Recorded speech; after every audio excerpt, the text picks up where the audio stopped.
What's going on, everybody? It is Coach Jess Lee, and we are getting into our 10-minute daily ab workout. Now, I got to tell you right now, we're going to be doing some planks. And if that just makes you want to exit out of this window and go do yesterday's, that's a big sign that you should probably do this workout. Planks are one of the most advantageous things we can do, not only for core strength and stability, but definition as well. Now, go ahead and put some music on in the background. I'm going to be talking through how to properly engage and brace your core in planks as we get started. But before we really get moving, I want us to warm up our spine. We did this in yesterday's video. Go ahead and go onto hands and knees and just take a few cat and cows for yourself and feel the vertebrae of your spine warming up. This might be the first physical thing you're doing today. Maybe this is your cool down from the gym. You can send your hips back and forward, make circles. Whatever you feel like doing, move it around. Awesome. Now, before we head into our first standard plank, I want us to take a big, deep belly breath, let it all go, and practice engaging our core and zipping up our core. So I'm not going to try to suck in and back. I'm not going to try to really bring my belly button towards my spine, but I'm going to try and take a zipper from my pubic bone and zip it straight up. Something that really helps me keep my top ribs down is I will round my back, get those ribs pushed against my body, and then try and maintain that and straighten up my shoulders. Okay, so we're zipped, we're tied down, and we're gonna head into our first plank. This is going to be a forearm plank. If it's better for you to be on your high hands, you do that. I'm gonna get our timer going. We're gonna start with 30 seconds. Ready? Aim, let's go. All right, scan the body. Hands are underneath the shoulders. Yes, we're not hanging back in our heels. We're shifting our weight forward. If you need to drop to your knees, you're still keeping a long plank body. So take your hips and booty with you. And we only have 10 more seconds here. Can you breathe beneath that tension in your tummy? 3, 2, 1. Let it go. Next up is going to be a side plank. So we are going to put our elbow right underneath our shoulder, stack our feet, and lift up. Your modification is to drop the bottom leg, bend it, and we can be here with a floating leg or let those tiptoes rest. Another 30 seconds coming your way. And we are up. Now there's no shame in modifying because you're still exercising those muscles. We all weigh different weights. We all have different lengths of our torsos and our legs. I want you to try to tip your hips back a little bit. And if your arm is up in the air, you're reaching straight up. Don't reach behind you. 5 more seconds. And bring it down. We're switching over to the other side. Just give yourself a moment, but it's a totally different muscle that we're working. One side, other side. These are our obliques. That nice cut definition we're looking for. Ready? And we are up for another 30 seconds. Lifting the hip, stacking the hips, and if your arm is up, it is straight up. Can you push your ribs against your body a little bit tighter? Can you still zip yourself up even in this horizontal position? Awesome. 10 more seconds. Lift that bottom leg for extra challenge. 3, 2, 1. That's a wrap. We are officially going to take these into 1 minute each. You have that moment to check your form. Remember, you can always modify. Rest a little, come back into it. But if you're ever feeling like you've lost that core engagement, you're letting it all out, we need to bring it back in. So give yourself that moment to reset. We're going to do a 1 minute forearm plank together in 3, 2, 1, and we are up. Now with our elbows here, we want to feel like our elbows are pulling towards our toes so that our lats engage right underneath our armpits. So we're dragging our elbows into the ground towards our toes. I'm so happy to be doing this with you because I haven't done planks in a very long time. You are halfway there. Get out of your head and promise yourself you can last longer than you think. Decide that you are going to stay in this. 15 more seconds. Hands can be clasped flat on the ground. 3, 2, 1. Rest up.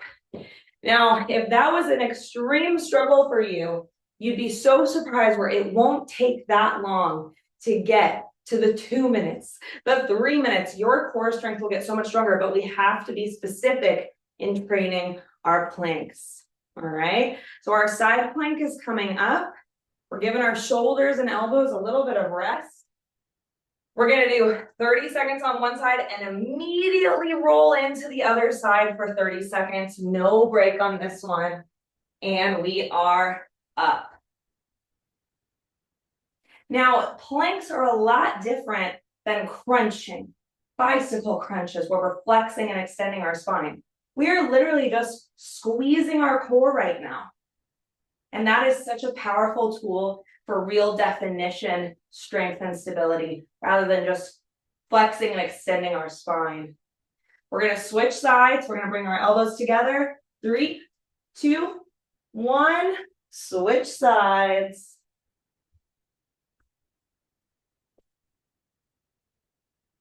Remember, it's you versus you.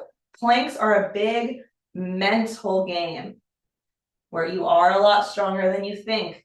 And we always decide to drop sooner than we need to. Keep yourself safe. Tell yourself you're strong. And rest. Okay, we are done with planks for the morning. We're going to move into similar muscles, similar variations of what we were doing. Roll your shoulders back and down. We are going to go into a floating bird dog position. So we're on all fours and we're going to float our knees. If you feel like that's a lot of pressure on your knees, back your legs up a little bit. It's when our knees are really close to us where we're feeling a little too much pressure. Okay. So in this floating position, we're going to do shoulder taps. All right. Now, if you feel like your hips are moving around a lot, your core is disengaged. Your core needs to hold those hips in place. And that's how you know that your core is stabilizing you and that movement. We're fighting the movement that our arms are trying to create. Having your feet and knees hip width will create a nice solid base for you. We're going to do 10 on each side. So tuck the toes, cover the knees. If this is all you want to do, fine. But if you can, take those shoulder taps. We are going slow, slow, slow. It's not about how many reps we do. It's about keeping the stability and the form in the reps we do. Do you feel your core lighting up, holding you, fighting that hip movement? I've got 3 more on each side. 3, 2, and 1. Let it go. Have you ever done those before? I love those. It's almost like a plank position, but we are just bringing our knees a little bit closer, and it actually challenges our low core a bit more. So that was our kind of plank variation. We're going to move into obliques. I'm going to take you off your wrists, take you off your elbows for some slides, heel slides. When we are up and hovering our shoulders, we're going to maintain this height. And I'm going to slide towards one heel and feel my rib cage come closer to my hip bone and slide back into place. I should feel that flattened tummy in that lift the whole time. And if you feel like your core is starting to let go, release, take a big belly breath. And then on your next exhale, you come up and get started again. Here we go. Shoulder blades are up. We slide and crunch, center, Find that moment at the center where you can talk to your core and push down on it. Okay, I don't want fast. Your brain needs time to talk to that muscle and say, hey, I want you to squeeze with every fiber that you have. 3 more on each side. 3, 2, and 1. Give your knees a big hug, roll it around. Awesome job. We're gonna stick with the obliques, and I'm gonna show you a crunch variation that I absolutely love. So we are gonna take our crunch position, but we're gonna let our knees drop to one side. So we're essentially exposing this long line of our side abs. So not the obliques that cut into our belly so much, that are a lot easier to see come out, especially in women, but this line up the side is what we're working on. So knees flop out to one side, hands are gently behind the head, and we're gonna crunch up just like we would if our knees were straight. I'm keeping a soft chin, like if I had a peach between my chin and my chest, and I didn't want to smush it. I'm wiggling my fingers every now and then to make sure I'm not yanking on my head, and that it is my core lifting me up off the ground for 5, 4, 3, 2, 1. Come to center, big hug of the knees, roll it around. We're going to the other side. Drop it over, hands behind the head. Here we go. Now, if you don't feel these at first, play with your leg position, how your feet are stacked, and see if you can focus on your tummy squeezing together and lifting you off the ground. For 5, 3, 2, 1. That's a wrap, everybody. That is your daily core workout. Go ahead and have some protein so your muscle can start building, all right? We have a great week ahead of us. Keep coming back for these workouts, and if you have any friends that said, I really want to work on my core, show them this playlist, share them with me, share me with them. I want to grow my community, the Jess Lee Fitness community, and it starts with you. I hope you can be a ripple in other people's lives that can create massive waves in their family, community, and neighborhood. You rock. I believe in you, and I will see you soon.